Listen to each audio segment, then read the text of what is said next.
Саламатсыздарбы, урматтуу угармандар жана көрөрмандар. Биз Сапат билим берүү мекемесинин 30 жылдыгына арналган маектер сериясын баштайбыз. Эл аралык Сапат билим берүү мекемеси Кыргыз Республикасында 1992 жылдан бери ишмердүүлүгүн жүргүзүп келе жатат. Бүгүнкү күндө Сапаттын курамына 16 лицей, эл аралык Ала Тоо университети, United World International School, UVIS, эл аралык мектеби, 4 толук эмес жалпы билим берүү мектеби кирет. Азыркы учурда мектеп окуучуларынын саны 9872 болсо, университетте 2453 студент билим алууда.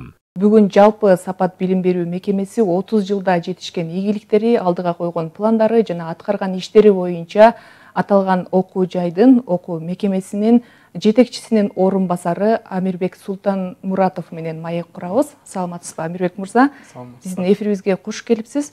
Жалпы эле 30 жыл деген айтканга оңой болгону менен, бирок иш жүзүндө аны жашап көрүү, ошол жыл аралыгында ийгиликтерге жетишүү, аны менен кошо аябай көп эмгекти талап кылган жыл. Мына ушул 30 жыл аралыгында негизи Сапат билим берүү мекемелери эң чоң кандай жетишкендиктерге жетишти? Сиз кайсы жетишкендиктерди эң чоң жетишкендик деп баалайт элеңиз?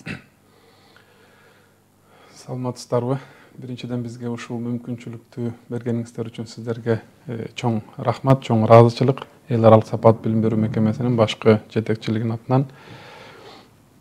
Бул жыл бизге 30 жыл болуп отурат. Сапат эл аралык билим берүү мекемелери биринчи ушул 1992 жылы 3 мектеп менен, 3 лицей менен Кыргызстанда өзүнүн ишин баштаган. Бул Бишкектеги Чыңгыз Айтматов лицейи, Ысык көлдөгү Хусейин Карасаев Каракол лицейи, ал эми Оштогу бүгүнкү күндө балдар окуп аткан Ош Сема лицейи. Ушул 3 мектеп менен биз 1992 жылы баштаганбыз. Анан жылдар өтүп бул мекеме мына бүгүн 30 жылдын аралыгында 22-23 мектепке жетти. 30 жыл бул аябай эле мындай бир узак мөөнөт. Бул жылдар аралыгында бир топ кыйынчылыктарды башуудан өткөрдүк. Өзүңүздөр жакшы билесиздер, Кыргызстан биз мамлекет катары бир нече кыйын күндөрдү башуудан өткөрдүк. Ошонун баарына туруштук берип, ошонун баарына чыдап, баягы сабырдуулук менен, чыдамкайлык менен, туруктуулук менен ушул күндөргө алып келгенибиздин албетте көп себептери бар да. Албетте бул жерде лицейлерибизди өзүңүздөр жакшы билесиздер. Биринчи ачылганда кыргыз түрк лицейлери болуп аталып ачылган. Анткени Туркиядан келген ишкерлердин, ошол атайын билим берүү жаатына кызыккан мугалимдердин, педагогдордун Кыргызстанга келүүсү балким аз гана маяна менен ошол убактарда 90-жылдарда жылдарда Кыргызстандын Бишкегинде эле эмес, бүтүндөй 7 облустун баардыгында региондордо кызуу эмгектенип, биздин ошол учурдагы ошол убактагы шарттарда канчалык катаалчылыктарга, кыйынчылыктарга карабастан бул кишилердин эң жакшы өздөрүнүн аракетин көрсөтүп, биздин балдарды окутуп, тарбиялап, айылдардан, ар кайсы райондордон, ар кайсы мектептерден ошо алдыңкы балдарды жыйып топтоп ошол жерде жатак мектеп катары иштеп, бүгүнкү күндө ошол алдыңкы балким белгилүү инсандарды алып чыгуусунун аркасында ушундай кишилердин өтө көп эмгеги, өтө көп мындай кесибини жакшы билген, ушундай бир чебер педагогдордун иши жатат деп ойлойм да. Анан сиз сурооңузда айтып кеттиңиз, эң чоң Кыргызстан, эң чоң бул Сапат билим берүү мекемелеринин ушул убакка чейинки эң чоң артыкчылыгы, эң чоң балким утушу эмне болду 30 жылдын аралыгында, кантип ушул күндөргө келди депчи. Мен буга бир эле сөз менен жооп бергим келет. Мен эми өзүмдүн эле жеке оюмду айтып атам да, бирок жаңылышпайт болушум керек. Биз ушул күнгө келишибизге, ушундай бир чоң деңгээлге жетишибизге эң негизги себеп, биздин эң чоң утушубуз бул элдин ишеними деп айтып кетсек болот да. Биз элдин ишенимин уттук, элдин ишенимин алдык. Ошондуктан баягы канчалык кыйналсак да, канчалык баягы оор күндөрдү башуудан өткөрсөк да, элдин, ата-энелердин, коомчулуктун колдоосу менен Кудайга шүгүр бүгүнкү күнгө жетип келдик.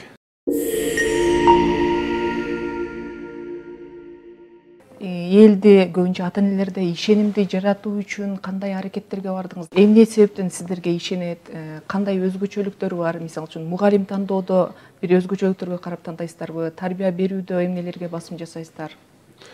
Бул маселеде көп себептери болушу мүмкүн. Мен бир нечесин сизге айта кетсем, албетте бул биринчи билим сапаты жакшы болбосо ата эне баласын бергиси келбейт. Анткени чын эле биздин элибиз, кыргыз коомчулугу баягы окуган эл. Биздин дээрлик кыргыз калкынын бүгүн 60-70% жогорку билимдүү деп айтып кетсек болот. Ошондуктан биз биринчиден билим сапатыбыз менен, экинчиден өзүңүздөр эле маалым болгондой, быйылкы жылы урматтуу президентибиздин жарлыгынын астында бул руханий, адеп, ахлактык тарбия берүү маселеси өзгөчө бир басым жасалды. Айтайын дегеним, бул лицейлерде, биздин мекемелерде бул талим тарбия иштери, тарбиялык иштер деп койсо болот, жалпы эле ушул дээрлик ачылган күндөн бери эле эң жакшы деңгээлде өзүнүн ишин улантты десек болот. Жана биз ал жерде баягы түзүп берген шарттарыбыз менен, ал эми мугалимдерди ар кайсы өлкөдөн, ал убакта Туркиядан көбүрөөк келип аткан болчу. Ал эми бүгүнкү күндө бизде 23 өлкөдөн 115 башка улуттун өкүлдөрү иштейт да. Булардын албетте мыкты кадрларды ар кайсы өлкөдөн алып келип, балдарга ушундай лицейлерде жакшы шарттарды түзүп берип коюбуз. Ал эми сапаттуу билим жана тарбиялар менен түзүлгөн шарттар менен мен ойлойм биз бүгүнкү күндө бул ушундай ишенимге ээ болдук. Ал эми эң негизги маселе жана эле айтып өткөндөй, бул бизде уланымдуулук принциби сакталып дегендей, өзүбүздөн бүтүргөн окуучулар кайра мугалимдик кесипти аркалап келип өзүбүздүн лицейлерде иштей баштады. Ал эми ошол эле окуучулардан көпчүлүгү бүтүргөн балдардын инилери, өзүлөрүнүн балдары келе баштады. Бул ушундай бир жакшы бир ишеним, жакшы бир жанагы бир уланымдуулукту айтып кетсе болот. Анткени ошол жердеги балдар алган билимини, көргөн тарбиясын, ал жактагы шартты жактыргандыгы үчүн бүгүнкү күндө өзүбүздүн эле бүтүрүүчүлөрүбүз кайра эле өзүлөрүнүн балдарын алып келип окутуп атат баштагыч класстарда. Ошентип мен ойлойм, Кудай буйрса, бир чоң бир элдин ишеними менен артыкчылыктарга ээ болуп отурабыз деп айтып кетсем болот. Ошол ийгиликтүү окуучуларды, ийгиликтүү бүтүрүүчүлөрдү жаратуу үчүн алар менен кандай өзгөчө, ар бири менен өзгөчө мамиле курасыздарбы? Ар бир жарандын, окуучунун өзүн тапканга кандай көмөктөрдү көрсөтөсүздөр? Атайын бир программа иштеп чыгасыздарбы ушул боюнча? Биринчи, бул эң башта балдарды мектепке кабыл алып атканда биз 2 этаптан турган кабыл алуу сынактарын жарыялайбыз, өткөрөбүз. Биринчи турда жалпы окуучулар ошол 7-8 предметтен турган суроолордон, сынактан өтүшөт. Ал жерден биринчи турда ийгиликтүү тапшырган окуучулар экинчи турга математика менен ой жүгүртүү багыты боюнча экинчи турдан өтүшөт. Беседаларды уюштурабыз. Анан айтайын дегеним, башында эле тандалып алганда, мектепке кабыл алып атканда биздин лицейлерде окуп кетиш үчүн ийгиликтүү балдар кандайдыр бир деңгээлге ээ болуш керек да. Мындагы базасы болуш керек. Антпесе чын эле окуп кетиш кыйын. Себеби бизге келгенде биз тереңдетилген түрдө англис тилин окутабыз. Мисалы 7-чи класста эле 12 сааттан жумасын англис тилин үйрөтөбүз. Анткени 8-чи, 9-чу, 10-чу класста балдар так илимдер боюнча, айтайын дегеним математика, физика, химия, биология, информатика сабактарыны бул балдар англис тилинде окушат да. Ошондуктан албетте бул баары ошо 7-чи класстан баштап катуу талаптар коюлат окуучуга. Окуучулар бизде баягы жатак тибинде болгондугу үчүн лицейлерибиз, ошол жердеги мугалимдерибиз, тарбиячыларыбыз түнү күн балдар менен эмгектенет. Буга кошумча сиздин сурооңузга жооп катары жетишпеген балдарга кошумча сабактар уюштурулат. Ал эми өзгөчө баягы таланттуу балдарга олимпиадаларга багыттайбыз. Биз ошол бүгүнкү күндө бир гана Кыргызстандын ичинде эмес, жалпы дүйнөлүк олимпиадаларда жыл сайын 20-дай, 30-дай окуучубуз эл аралык олимпиадаларга жана дүйнөлүк олимпиадаларга катышып, ошол жактан жакшы орундарды алып, Кыргызстандын желегин желбиретип, ушундай бир ийгиликтерди алып келип атышат. Ошолордун себеби биз 7-чи класстан баштап атайын мугалимдер менен бул балдарды бир системалуу даярдыктардан өткөрөбүз. Булар 7-чи класстын аягында эле олимпиадаларга, группаларга бөлүнүп тандалышат. Ошондон кийин 8-чи класстан баштап жумалык программалардын негизинде бул окуучулар даярдалат. Ал эми 10-чу, 11-чи класска келгенде Бишкекте атайын олимпиад борборунда бул балдар эл аралык дүйнөлүк олимпиадаларга даярдануу үчүн ушул жерде биздин күчтүү мугалимдердин кол астында даярдык көрүшөт. Ошону менен эле катар бүгүнкү күндө англис тилиге байланыштуу мисалы дүйнөлүк деңгээлдеги дүйнөдө дээрлик 100дөн ашык өлкөлөр кабыл кылып аткан TOEFL, SAT, IELTS деп коебуз. Бул сынактарга бүгүнкү күндө биздин балдарыбыз ээн эркин эле кире баштады, жакшы жыйынтыктарды ала баштады. Анткени 7-класстан баштап талапты катуу коюп англис тилди тереңдетип үйрөткөндүгүбүз үчүн үзгүлтүксүз 5 жыл окуган окуучу 10-11 класска келгенде бул жыйынтыктарды көрсөтө алат да. Ошондуктан биз балдар менен жатак тилиндеги мектеп болгондугубуз үчүн балдар менен ошол жерде жашайбыз, балдар менен ошол жерде тамактанабыз. Анан балдарды эми баягы аша чаппасам керек, көп балдарды биз ата-энеси чейлик, балким ата-энесинен дагы жакшы тааныбыз деп койсок болот. Анткени көп жылдан бери иштеп жүргөн тажрыйбалуу биздин мугалимдерибиз ошол эле учурда бир психолог катары балдардын мүнөзүн, жүрүм-турумун, жөндөмүн, таланттарын билип, ошого жараша балдарга туура багыт бере алат. Балдардын кызыгуусуна жараша, балдардын талантына, шыгына жараша кандайдыр бир сунуштарды бере алат ата-энеге же мугалимге. Ошентип жана сиз айткандай, ар бир баланын өзүнчө жеке мамиле кылуу аркылуу биз ошол жерде бала ата-эне бизге баланы кандай максат менен берген болсо, баладан келечекте эмнени күткөн болсо, ошону чыгарып бергенге аракет кылып атабыз да.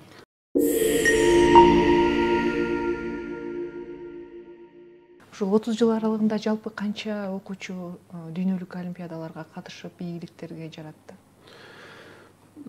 Бул баягы дүйнөлүк олимпиада дегенде бизде бир гана предметтик эмес, дагы башка көп сабактар боюнча биз катышып келатабыз. Проекттик, долбоорлор боюнча депчи. Мен эми баягы эсимде болгонча жалпылап айта турган болсом, 30 жылдын аралыгында биз дүйнөлүк олимпиадалардан жалпы эле ошол долбоорлор олимпиада деп баарын кошконубузда 36 алтын медалыбыз бар.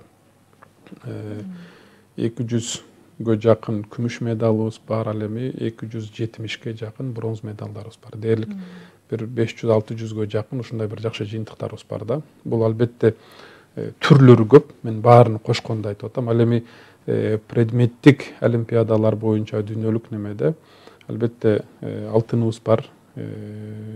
Биология сабагынан, ал эми информатика, химия сабактарынан көбүнчө күмүш медалдарды, бронз медалдарды алып келатабыз. Дээрлик 30га жакын ошо акыркы өзгөчө, акыркы 10-15 жылдын аралыгында ушундай жакшы бир ийгиликтерге жетишип, Кыргызстандын атын ушинтип ааламга тааныттык деп айтсам жаңылышпасам керек.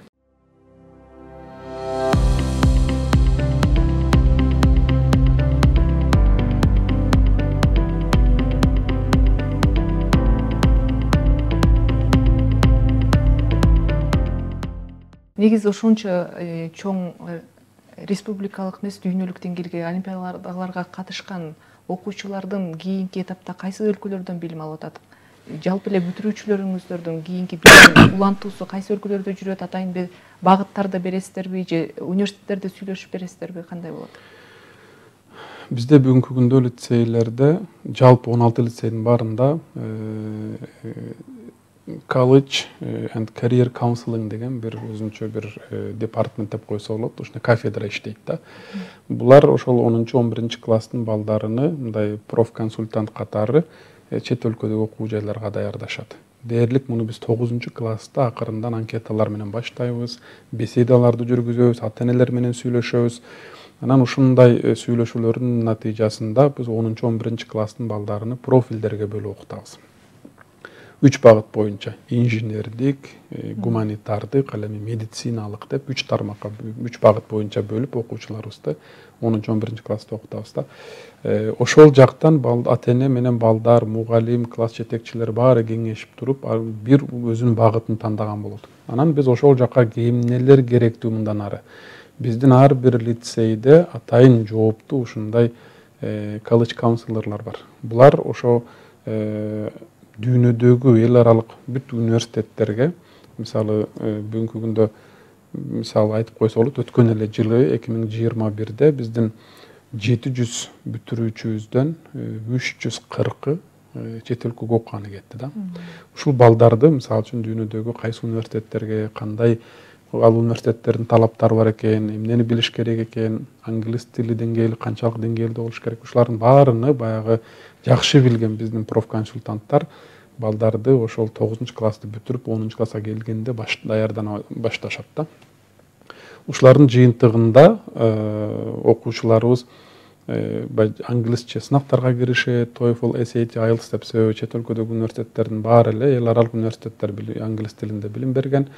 Даярданып 10-11 класста бир дээрлик 40% жыл сайын кетип атат. Ал эми өзгөчө олимпиада борборунда окуп аткан биздин алдыңкы ийгиликтүү окуучуларыбыз болсо, биз дагы ушундай кошумча англис тилин үйрөтөбүз жана биздин профконсультанттар булар менен маектерди жүргүзүп, булардын керектүү документтерин алып, балдарды даярдап, ошол чет өлкөдөгү алдыңкы университеттерге ошол убагы келгенде документтерин жиберишет да.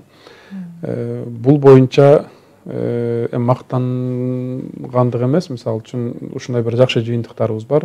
Дүйнөдөгү алдыңкы 100 деген университетте жыл сайын бир 20-нын төгөрөгүндө бүтүрүүчүлөрүбүз кетет да.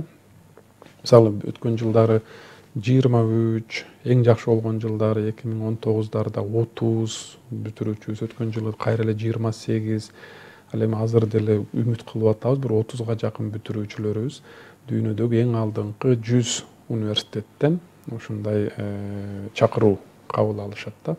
Анткени чын эле балдарыбыздын деңгээли, сынактардан алган баалары, жалпы жыйынтыгы ошол университеттерде окуганга мындайча айтканда татыктуу да. Бул боюнча мен ойлойм бүгүнкү күндө биз өтө мындай жакшы бир ийгиликтерди жаратып атабыз десем жаңылышпайт болушум керек. Ошол сиздердин бүтүрүүчүлөрдүн ийгиликтерин кантип билип турасыздар? Мисалы үчүн атайын сиздердин окуу жайда университетте бүткөн окуучулар боюнча мониторинг жүргүзүп, алар менен байланышып, атайын иштер жүргүзүлөбү? Университетте окуган биздин ошол бүтүрүүчүлөр үчүн атайын координаторлорубуз бар. Алар бүтүрүүчүлөр менен дагы жылына бир нече жолу иш-чараларды уюштуруп, байланыштарды үзбөй келишет. Ал убакта албетте бүтүрүүчүлөр боюнча маалыматтарды алып турушат. Бүтүрүүчүлөр университетте кандай окуп атышат, жыйынтык бердиби. Анткени бүтүрүүчүлөр менен тыгыз байланышта иштегенде биз өзүбүзгө дагы көп сабактарды алып атабыз да. Мисалы Гонконг шаарында, Южный Кореяда мисалы көп жакшы окуу жайларда окуган, алдыңкы дүйнөдөгү окуу жайларда окуган университет студенттер менен биз жолугушууларга барганбыз өзүбүз. Барып аларды бир угуп көрөлүкчү. Булар ошол сапаттан алган 5 жылдык билими мындай жетиштүү болду экен. Булар келгенден кийин ошо дүйнөдөгү эң алдыңкы деген университеттерде окуп атканда буларда кандай көйгөйлөр жаралды? Же болбосо булар бизге кандай сунушту берет экен? Деген максатта биз ушул айрыкча алдыңкы ийгиликтүү бүтүрүүчүлөр менен атайын барып жолугабыз. Анан эми Кудайга шүгүр көпчүлүгүнөн ушул жоопту алабыз да. Көп деле кыйналган жокпуз.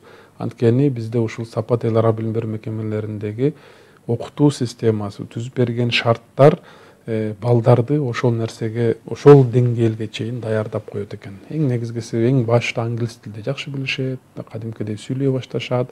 Экинчиси баягы бизде кечинде жатып окугандыгы үчүн кошумча бир топ сынактарга даярданып, көп китеп окуп жүрүп, балдарыбыз мындай ошондой бир немеге даяр болуп калат экен да. Канчалык оор тапшырмаларга, мындай бир кыйынчылыктарга мындай чыдамдуу болуп, жакшы жетишип тарбия алышат экен да. Биз көпчүлүгүнөн ушундай жакшы сөздөрдү уктук. Ал эми бир канчасы ар кандай сунуштарды айтат кээде, мындай кылсаңар жакшы болот экен агай. Биз ушул нерседен кыйналдык, балким мисалы үчүн өзгөчө айтып атышат, экономика сабактарын аябай жакшы койгон экенсиңер агай дейт. Биз бул жака келгенде, мисалы бизнес администрация, менеджмент окуган балдарыбыз биз аябай жакшы неме кылып кеттик дейт да. Ошону мисалы үчүн дагы да саатын көбөйтүп жакшы окушуңар керек экен деп кээ бир региондордогу лицейлер кээде айтып калат. Ал эми биздин англис тилибиз бир аз жетишпей калды, бир аз кыйналдык деп. Анткени албетте биздин лицейлер 7 областтын баарында бар, тоолуу аймактарда бар. Ошон үчүн эми ал жактарга кээде чын эле мыкты кадрларды таап жиберүү кээ бир учурларда кыйынчылыкка тургандыгы үчүн ошону балдар тилекке каршы таасирин көрүп атышат да.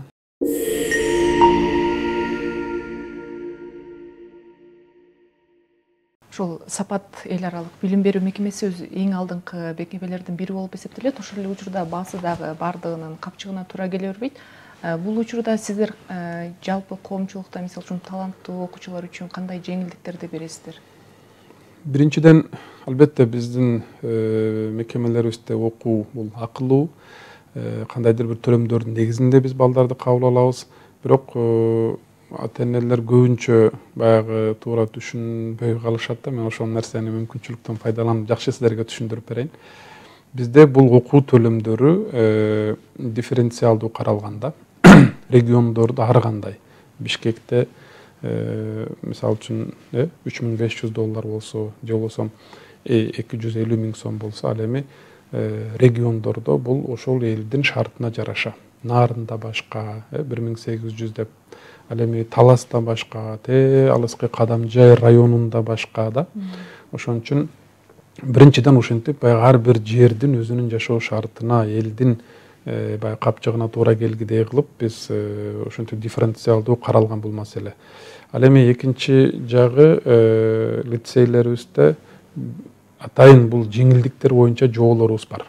Бул жерде мисалы окуучулар, алдыңкы ийгиликке жетишкен окуучулар, дайыма 5-ке окуган окуучулар, кандайдыр бир таланттарды көрсөтө алган, же болбосо бир олимпиададабы, кандайдыр бир эл аралык бир долбоорлордо, конкурстарга катышып ийгиликке жетишкен балдарга атайын жеңилдиктер берилет.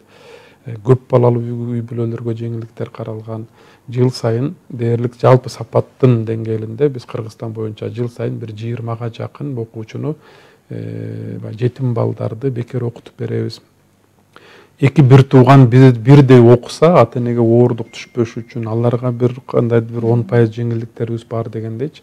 Айтайын дегеним, өтө жеңилдиктердин түрү көп. Ошол жоонун негизинде ата-эне арызын жазып, эгер жанагы жоодогу белгиленген 5-6 пункттун негизинде кайсынысына ата-энесинин арызы же шарты туура келсе, ошол жеңилдик менен пайдаланып окута берет да. Ошо жалпы 30 жыл аралыгында дагы канча окуучу жеңилдетилген мүмкүнчүлүктү колдоно алды? Бул эми баягы өтө көп. Азыр мен мисалы быйылкы эле жылдагыны сиздерге айтып кете турган болсом, бизде мисалы үчүн дээрлик ушул лицейлерибизде окуган окуучуларыбыздын бир 43-44% жеңилдиктер менен окуйт. Бул жанагындай мен айткан ар кандай шарттардын негизинде да. Көбүнчөсү, көпчүлүгү ошол баягы ийгиликтерге карата берилген жеңилдиктер, жана үй бүлөлүк шарттарга карата атайын берилген жеңилдиктер да. Биз анткени бул жерде биз баягы некоммерческий организация деп коет, коммерциялык эмес. Коммерциялык эмес бир уюмбуз. Ошондуктан биз бул жерде албетте баягы айылдардан, ар кайсы жерлерден биз баягы мыкты балдарды окутканда, биз бул балдардын ошол финансылык кыйынчылыктан улам бизден кетип калышын каалабайбыз.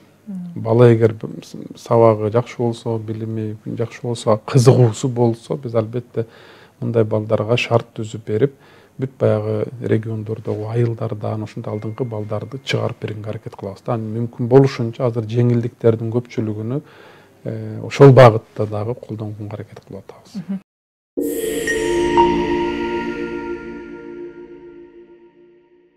Негизи ушул сапат билим берүү мекемелерин аймактарга дагы көбөйтүү маселеси барбы? Мисалы үчүн азыр көп ийгиликтерди жаратып атат.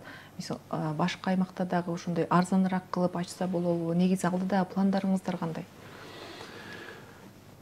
Бизде азыр эми албетте бул региондордо бир жаңы мектеп ачуу же бир бүгүнкү күндө биз ушул 22 мекемеге саныбыз жетти деп айтып кеттим.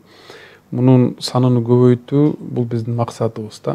Биз эң негизги максатыбыз ушул сапат эл аралык билим берүү мекемелеринин артыкчылыктарын, же болбосо тажрыйбасын коомчулук менен бөлүшүү, же болбосо жайылтуу башка мекемелерге. Биз бул боюнча кээ бир учурларда, кээ бир жылдары мамлекеттик мектептер менен байланышта болуп иштеп, кээ бир учурларда кандайдыр бир сунуштар менен билим берүү министрлигине барып, биз анча-мынча ушундай бир кызыктар экендигибизди көрсөтүп келгенбиз да. Көп иштерди да кылып жүргөнбүз. Албетте эми бул баягы жаңы мектепти ачуу бул чоң бир баягы бюджетти талап кылат, кадрды талап кылат, өтө чоң неме. Анан бүгүнкү кырдаалда быйылкы жылы Биз азыр өзүбүздүн эле бир канча жерлерде ушул баягы балдардын санын көбөйтүү максатында имараттарыбызды чоңойтуп атабыз.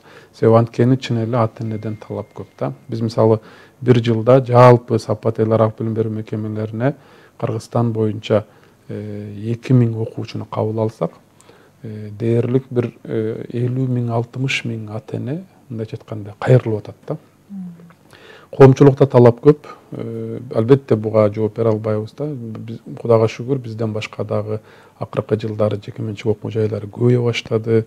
Кыргызстанда бүгүнкү күндө бул мектеп маселеси мындай бир аз жетишпей жатат болуш керек. Анткени чын эле баягы жакшы бир демографиялык жарылуу бардай сезилет. Жылдан жылга айрыкча чоң шаарларда талап көбөйүп баратат. Биз пландарыбыз бар, алдыдагы жылдары 1–2 мектеп дагы ачсакпы деп. Ал эми өзгөчө региондордо ушул жыл ушундай деп мен азыр так бир нерсени айткым келбейт. Себеби азыр экономика ар кандай болуп атат, өзүңүздөр көрүп атасыздар дүйнөдө. Биз алдыбыздагы пландарды Кудайым буйрса дагы жакын арада ушинтип сиздер менен угузабыз.